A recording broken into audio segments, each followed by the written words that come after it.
Hey guys, here's a little video I put together to show you how to find some private money investors. Now, I know that's a big topic. Everybody's like, where do you find the money? Where do you get lenders? Where do you get money partners? Well, when I lived in Phoenix, Arizona, I used to work foreclosures a lot, and they weren't online that much. But we'd go downtown to the recorder's office, actually on the computers, and I'd be looking them up. And one thing I really started to notice when I was looking them up was that you'd come across a lot of different names that had multiple loans and multiple deeds of trust on them. Those are mortgages. And I just got to realize that, you know, these are people that are lending on properties, and they're not banks, they're not lenders, because they've got, like, you know, different company names, private names, some of them. And I started really researching them and finding out that they were lending on, and they weren't necessarily hard money lenders, but they were lending money on properties. They were private investors. Sometimes they would partner. So what I started doing while I was researching foreclosures is that I would put together a list of all the private money people, and I built up a list of 750 names and that I would mail to, and I still mail to, actually, because the list is a lot bigger now. But I used to mail to them about quarterly, and you know, looking for different loans that I needed on a property, specifying that, you know, hey, I needed this much, and that I'm, you know, looking at this kind of rate for this term. And it was really a great way to getting started to find money investors, and I still use it now. I find a lot of money investors. Of course, now I got thousands of people on my list, but I wanted to put this little video together just to show you a little bit of how to do it, how to look it up, how to find things right at your fingertips that are right there in your recorder's office.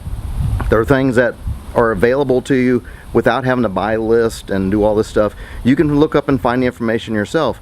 Now, it's going to vary with the different recorder's office in different areas, so it's going to be a little bit different. You know, you're going to have to look up and find out how your system works, how your area works, what it takes to pull a list like this. But it can be done, and if you can't, contact your recorder's office or go down there and have them show you how to work the system and how to find it.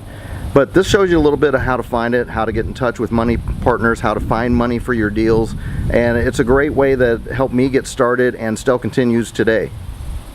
Okay, so I want to show you real quick here how you can use your computer and some of the county records to find private funding lenders.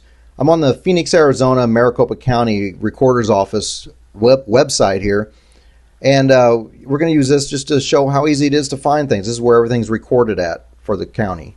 So we're going to go in here, and this is the entry form where you'll begin your search, and we're going to be looking up document code. Now in this case, we're going to be looking at deeds of trust, which is actually the mortgage instrument that is used in Arizona. Some states will use either a deed of trust or they'll use a mortgage. It's basically the same thing other than how they're handled in a foreclosure situation. It's just a little subtle differences there. So we're going to put in deed of trust, and we're just going to search by letter. I'm just going to put for last name the letter B, and I'll pull up everything that's got a B in it, and we're going to put a little date range in here for just a few years to see what we come up with recently. I'll give it a second to search here.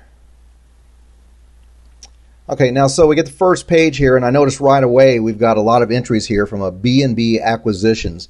Now, that's not a bank or a finance company, more than likely, just by the name and from experience. I know that that's probably a private lender, not even a hard money lender. These people are doing quite a bit.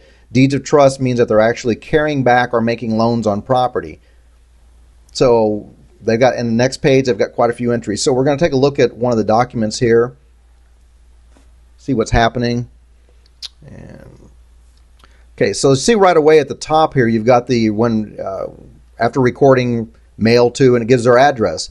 So there you've got the address of the potential private funder that you could get a hold of. Now you got to be careful how you word it, what you say to them. There are a lot of legal issues that you got to be careful of in contacting people and wanting to do this type of thing. So we're going to take a look down here at how much they actually lent on this. Is $109,000, a little extra. So they're doing a lot of business here. They're doing a lot of loans. It could either be they're actually lending money straight out, or they're selling property, doing what's called a wraparound mortgage, carrying back deeds of trust on it. Either way, they're a potential private funding lender that you should get hold of and contact. Now, let's do another search. Just put in the letter C, take a look at everything that pulls up C. You can go through the B still. You'll have thousands of pages there you can go through and look through. A's we're not going to do right now because you're going to have AAA this, AAA that. It's going to take some pages to get through in the beginning. So we're going to look up the letter C. and just put in our date range here and just see what we pull up and see. But like I said, each letter you're going to have thousands of pages to go through, so there's a lot to search, looking for multiple listings. People that have the something recorded many times shows a lot of activity, that they're doing a lot of business. So let's let this pull up here a second.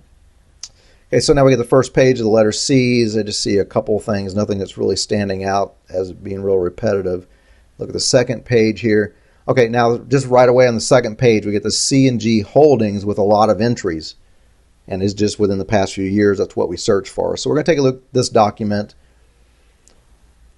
And again, here right at the very top, you've got the when recorded mailed to, you got the address, and you actually got the name of the contact person. Now, this company is in Colorado, and that shows you that they're doing a lot of business in Arizona. So these companies and these private funding lenders will lend out of state, just depending on what they're doing. They're doing a lot of business in Arizona from Colorado.